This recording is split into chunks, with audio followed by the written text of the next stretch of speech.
Hi, I'm Neil Greenberger. Thanks for joining us on In the Loop on County Cable Montgomery.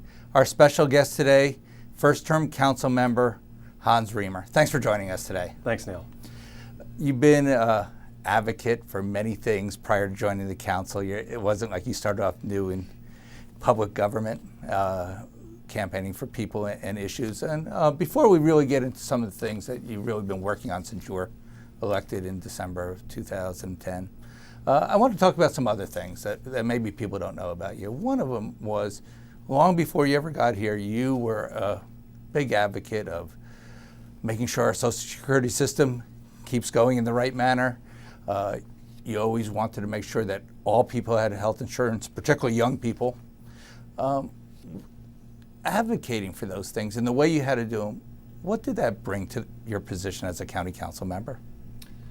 Well, it brought a perspective on issues that have very broad connections. You know, what I always loved about Social Security is that it's important to young people because their grandparents are collecting benefits. It's important to families because every generation is touched. It's an insurance program, it's disability, it's life insurance, it's a retirement benefit.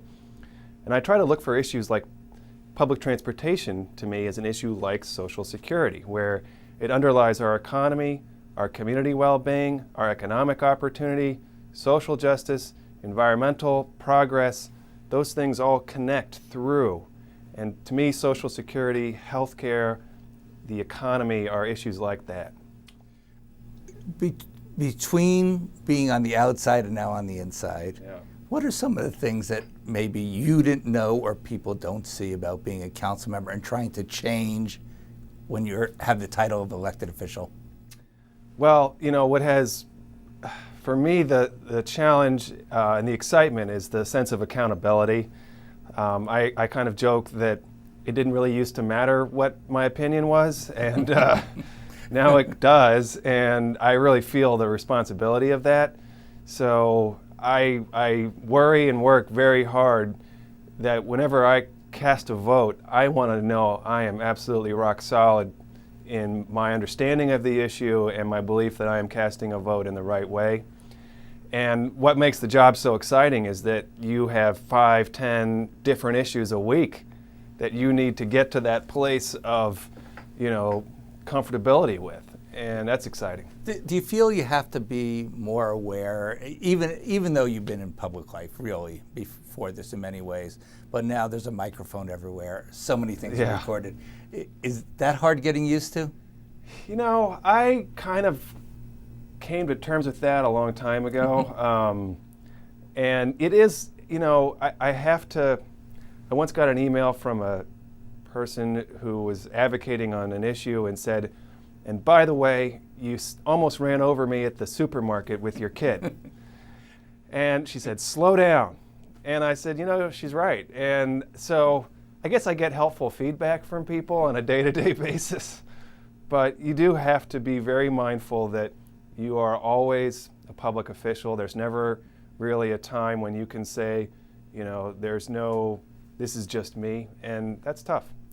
Now, you were in a very unique position soon after you got elected. Not only does your life change with night meetings, demands on weekends, so much people wanting a piece of you, and then you have your young son born to you. 2 kids now, 2 boys. And so you have a young one, you have one who's also I got a 4-year-old boy, Henry is 4, and Travis is just turned about 9 months, a little bit over 9 months. So. And how do you balance it? How do you be a father and you have 2 kids who really need you, and you have people who also need you? Yeah. Well, you know, being a council member is a great job. And I would imagine that my juggling is really no different than, you know, your typical police officer, firefighter, teacher, or anyone working a regular job. In fact, it might even be, you know, I've heard stories from our teachers and firefighters, police officers, leads me to think that it's a little bit tougher in some of those circumstances. You know, I try to limit the number of evening appearances a week, and that's tough. You know, sometimes I'm disappointing people who want to hear from me and meet me, and I try to compensate for that by having a very robust presence on the internet. You know, you can always get to me by going to my Facebook page, by emailing me. If you call me, I'll call you back. But it is a balance, and as parents know, the first couple of years are a blur, and you know, you're up all night half the time and so forth. But it is a lot of fun. Before you got elected, among your experiences, I think 2004 you worked on Rock the Vote, getting people registered. Yeah. 2008 you were helping organize people that led to somebody becoming president. Right. Key area. How has that impacted your life? Greatly. I was the political director for Rock the Vote, and then for the Obama campaign I was the National Youth Vote Director. And those experiences really gave me an outlook on getting people engaged in the process, what it takes, what the opportunities are, what the limitations are. And I have an increasing sense of the value of our democratic process. And you know, one of the things that's important as a council member is to reach out to the community and get people engaged in making the decisions that affect their lives. And the skills that I have been able to learn in organizing and mobilizing people are skills that I can use to get people who aren't necessarily always involved, because there's always going to be a group of people who come, and that's great. You know, we need that. The challenge is getting the people who won't necessarily come, and I do work hard on that. Well, that leads us right into you get elected, you're sworn into office, and within months you're in the middle of the toughest budget that this county's ever faced in 4 decades. How bad is the situation now that you've been through the process once? We're almost ready to start again. Yeah. And it's bad. Are people going to start seeing changes in their lifestyle in Montgomery County because of where we are? Or have we addressed enough so that most of the damage is done and we can stabilize? Well, the Montgomery County government was budgeted at the bubble level, and our revenues were predicated on a bubble. So we had the capital markets bubble and the real estate market bubble, and both of them generated a flow of taxes into the county, and then they crashed. And we have had to realign our spending with that reality. I think people will see the most impact on their lives from the fact that our economy is not creating jobs. I mean, that is a much bigger problem, I think, for your day-to-day. You know, we've got so many people in this county who are underemployed or even unemployed. The kind of changes that we've made in the county government, I think we're probably through the worst of it unless the economy dips back into another recession. But this next budget is going to be a tough one, and I wish that we had the resources we want in order to you know, do a lot of the things we'd like to do, but we don't, and we're going to be saying no pretty much across the board. Well, you've already gotten a taste, a big taste, of the future Montgomery County. While we're trying to worry about today, you've already been involved in a lot of planning issues. Yeah. Every issue we seem to talk about in Montgomery County about our future involves transportation, which has been a big, big factor in everything you've done in your past. Right. And we don't talk about developing here without the Purple Line, developing there without corridor cities, maybe the whole future bus rapid transit or something similar. We ever going to see any of these in our lifetime during your terms? Yes. Yes. I'm not sure that we'll see the Purple Line during my first term in council, but it is moving steadily forward. You know, first I would say that from the big picture, the county's fiscal strategy has, over the years, been to be the bedroom community for the federal government, and to have, you know, highly successful lawyers move into the county and provide the tax base to support the government. That is no longer that's not really the future of the county.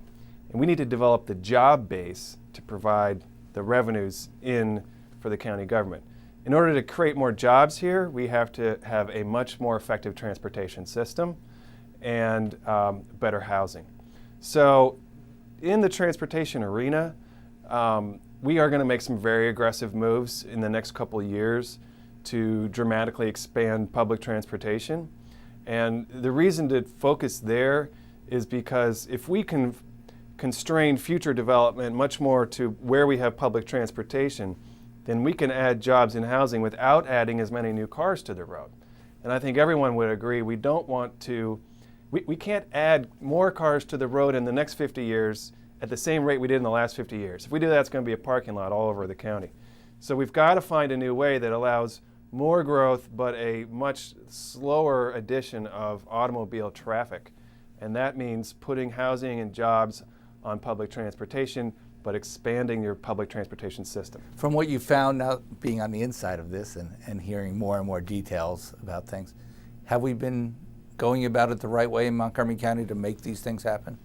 Well, we have contributed to the metro system, and that has probably been the single most important public transportation initiative in the region. We have not done as good a job capitalizing on our metro system as other jurisdictions have, and we are suffering because of that. Our ride-on system is great. I really think it's one of the best in the country. But you know, we have been historically a suburban, you know, drive to work on one side of town, drive to shopping on the other side of town, and then drive home to the other side of town.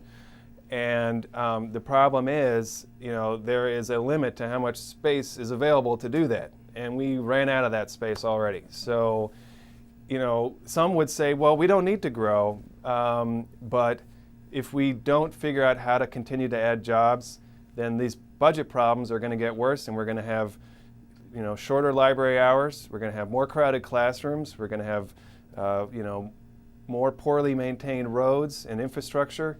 You know, the government will just shrivel up. That's a pretty big issue that we have to tackle. It's fair to say that everybody on the county council has issues of their own and priorities that are big and small. You have really focused on some small ones as well as big ones, sure. Such as keeping the Fenton Street Market open, Yeah. Items like that. Where does your passion come from? It takes almost as much time to save a transportation system as it does a small market, but you've made a record of I'm trying to to work on things at every level, you know, tackling the big picture like zoning. You know, the work we've done on zoning has a profound impact on every corner of the county. But then I'm particularly interested in our economic development strategy. And there is a market in downtown Silver Spring called the Fenton Street Market. It was started by a local entrepreneur. It brings local crafts, artists, artisans together, and booksellers and vendors of all kinds to use a public space to create an attractive destination in our downtown Silver Spring area. I think it's a model that could be replicated around the county.